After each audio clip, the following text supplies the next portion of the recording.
जय हिंद। स्वागत है आपका हमारे YouTube चैनल ग्रोथ क्लासेस में। आज हम पढ़ेंगे प्रश्नावली 1.1 का 5वां सवाल। इसकी पहले की वीडियो में हमने लगाए थे प्रश्न क्रमांक 1 से लेकर के प्रश्न क्रमांक 4 तक के सवाल। अब हम लगाते हैं प्रश्न क्रमांक 5वां सवाल है निम्नलिखित प्रत्येक में गुणज के अंतर्गत उपयोग किए गए गुणधर्म का नाम लिखिए। इस सवाल में जो गुणधर्म लगा है हमें उसका नाम बताना है। पहला सवाल है ऋण 4/5 गुणा 1 बराबर 1 गुणा ऋण 4/5 और उत्तर आएगा ऋण 4/5। तो जब भी किसी संख्या का गुणा 1 से किया जाता है तो वापस वही संख्या आती है। जैसे कि हम देखेंगे 4 का गुणा हम 1 में करेंगे तो उत्तर आएगा 4। इस गुण को कहते हैं गुणात्मक तत्समक का नियम। कौन सा कहते हैं? गुणात्मक तत्समक का नियम। यहाँ पर देखिए ऋण 4/5 का गुणा 1 से किया बराबर 1 गुणा ऋण 4/5। क्रम बदला गया है इसमें, परंतु उत्तर कितना आया है? ऋण 4/5। मतलब है कि 1 का गुणा ऋण 4/5 में किया तो वापस उत्तर हमारा वही संख्या आई। इस नियम को हम कहेंगे गुणात्मक तत्समक का नियम। गुणात्मक तत्समक का नियम। इसके बाद दूसरा है ऋण 13/17 गुणा ऋण 2/7 बराबर ऋण 2/7 गुणा ऋण 13/17। इस सवाल में संख्या का क्रम बदला गया है। यहाँ पर ऋण 13/17 पहले है, यहाँ पर बाद में लिख दिया। तो जब भी कोई संख्या इस तरीके से लिखी हो कि उसका सिर्फ क्रम बदल दिया जाए तो इस नियम को कहते हैं क्रम विनिमयता। क्रम विनिमयता का नियम। क्रम विनिमयता का नियम। तो ये हो गया दूसरा सवाल। इसके बाद तीसरा सवाल है ऋण 19/29 गुणा 29/19। तो इस वाले सवाल में नियम लगेगा गुणात्मक प्रतिलोम। गुणात्मक प्रतिलोम का नियम होता है कि किन्हीं दो संख्याओं का गुणा करने पर उत्तर हमेशा 1 आना चाहिए। तो यहाँ पर देखिए ऋण 19/29 का गुणा किया 29/19 से और उत्तर आएगा 1, क्योंकि 29 से 29 कट जाएगा। यहाँ पर भी ऋण 19 का भाग ऋण 19 में देंगे तो 1 आएगा। तो जब भी दो संख्याओं का गुणा करने पर उत्तर 1 आता है तो उस नियम को हम कहते हैं गुणात्मक प्रतिलोम का नियम। गुणात्मक प्रतिलोम का नियम। तो ये होगा आपका प्रश्न क्रमांक तीसरा। छठवां सवाल है 6/13 को ऋण 7/16 के व्युत्क्रम से गुणा कीजिए। इसमें हमें ऋण 7/16 का व्युत्क्रम लिखना पड़ेगा। पहले ऋण 7/16 का व्युत्क्रम होगा 16/7 या इसे हम लिख सकते हैं ऋण 16/7, क्योंकि ऋण का चिन्ह या ऊपर लगा हो या नीचे वो पूरी भिन्न में कहलाता है। तो ऋण 7/16 का व्युत्क्रम आया ऋण 16/7। अब सवाल था कि 6/13 को ऋण 7/16 के व्युत्क्रम से गुणा कीजिए। तो हम यहाँ लिखेंगे 6/13। ऋण 7/16 का व्युत्क्रम आया ऋण 16/7। ऋण 16 का गुणा 6 से करेंगे तो आएगा ऋण का 96, क्योंकि जब भी एक संख्या धन में हो और एक संख्या ऋण में हो तो उत्तर हमेशा ऋण में आता है। और नीचे 13 का गुणा 7 से करेंगे तो आएगा 91। ये किया हमने प्रश्न क्रमांक 6वां हल। 7वां प्रश्न है बताइए कौन से गुणधर्म की सहायता से आप 1/3 गुणा 6 गुणा 4/3 को 1/3 गुणा 6 गुणा 4/3 के रूप में अभिकलन करते हैं। इसको हम लिखेंगे कि इसमें हम इसका उत्तर आएगा सहचार्यता के गुणधर्म से। सहचार्यता के गुणधर्म से। सहचार्यता के गुणधर्म से। अब सहचार्यता का गुणधर्म देखते हैं कि सहचार्यता का गुणधर्म क्या कहलाता है। तो इसके लिए यदि हम कोई 3 संख्याएं लेते हैं जैसे a, b और c और इनका गुणा हम इस तरीके से करें कि a गुणा b गुणा c बराबर a गुणा b गुणा c। इसका अर्थ है कि यदि हम पहले अंतिम दो अंकों का गुणा करें उसके बाद शुरुआती में जो अंक दिया गया उससे गुणा करें, या फिर शुरुआत के दो अंकों का गुणा करें और बाद में उसका अंतिम अंक से गुणा करें, तब हमारे उत्तर में कोई भी परिवर्तन नहीं आता है। तो इस गुण को कहते हैं सहचार्यता का गुणधर्म। यही गुणधर्म यहाँ पर यूज हुआ है। ऐसे a गुणा b गुणा c C बराबर A गुणा B गुणा C।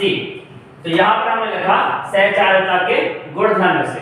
इसके बाद प्रश्न क्रमांक 8वां है, क्या ऋण 1 सही 1/8 का गुणात्मक प्रतिलोम 8/9 है, क्यों अथवा क्यों नहीं। तो हमें पता है गुणात्मक प्रतिलोम, जैसे कि A का गुणात्मक प्रतिलोम होगा 1/A बराबर A। गुणात्मक प्रतिलोम में क्या होता है कि किन्हीं दो संख्याओं का गुणा करने पर उत्तर हमेशा 1 आना चाहिए। अब इस सवाल को हम हल करते हैं। यहाँ पर था कि क्या ऋण 1 सही 1/8 का गुणात्मक प्रतिलोम 8/9 है, तो हम 8/9 का गुणा करते हैं ऋण 1 सही 1/8 से, तो आएगा 8/9 गुणा, यहाँ पर आ जाएगा 8 का 8 और 1 ऋण 9/8। इसको हल करेंगे तो आएगा 1, यहाँ पर 1, उत्तर आया ऋण 1। हमने आपको बताया कि गुणात्मक प्रतिलोम की शर्त होती है कि गुणा करने पर हमेशा धन का 1 आना चाहिए, और यहाँ पर ऋण का 1 आ रहा है, इसलिए हम लिखेंगे कि 8/9 का, इसको इस तरीके से लिखिए कि ऋण 1 सही 1/8 का गुणात्मक प्रतिलोम 8/9 नहीं है, क्योंकि गुणात्मक प्रतिलोम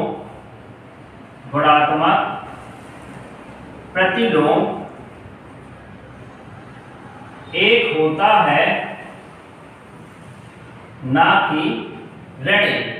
यहाँ पर उत्तर आया ऋण 1। तो हमने आपको कहा कि गुणात्मक प्रतिलोम में गुणा करने पर उत्तर आना चाहिए धन का 1, परंतु यहाँ पर आया उत्तर ऋण 1, इसलिए ये गुणात्मक प्रतिलोम नहीं होगा। इसके बाद 9वां सवाल है, क्या 3 सही 1/3 का गुणात्मक प्रतिलोम 0.3 है, क्यों अथवा क्यों नहीं। तो यहाँ पर भी वही शर्त रहेगी कि किन्हीं भी दो संख्याओं का गुणा करने पर उत्तर हमेशा आएगा 1।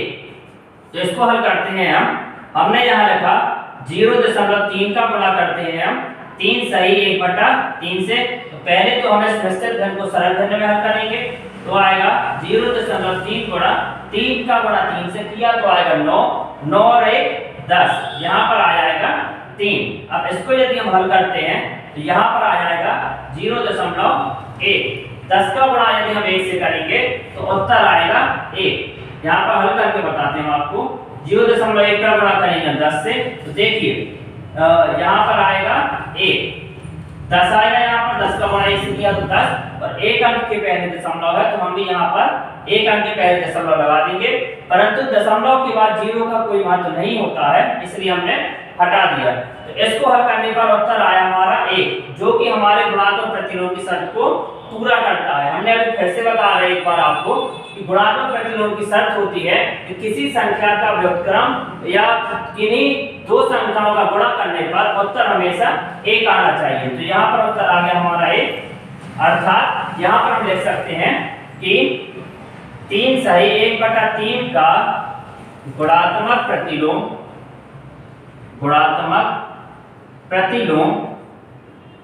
0.3 है।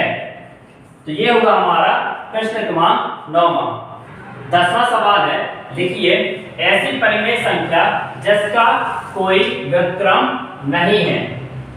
ऐसी परिमेय संख्या जिसका कोई व्युत्क्रम नहीं है, तो इसका उत्तर है 0। 0 का कोई भी व्युत्क्रम नहीं होता है, क्योंकि यदि हम लिखें 0 का व्युत्क्रम आएगा 1/0, क्यों? क्योंकि यहाँ पर कुछ नहीं है तो 1 माना जाएगा, इसका व्युत्क्रम आएगा 1/0। लेकिन परिमेय संख्या की एक शर्त होती है कि कभी भी हर में 0 नहीं आ सकता, हर में कभी भी 0 नहीं लिखा जाता। तो इसका उत्तर आएगा ऐसी परिमेय संख्या जिसका कोई व्युत्क्रम नहीं है, तो उत्तर है इसका 0।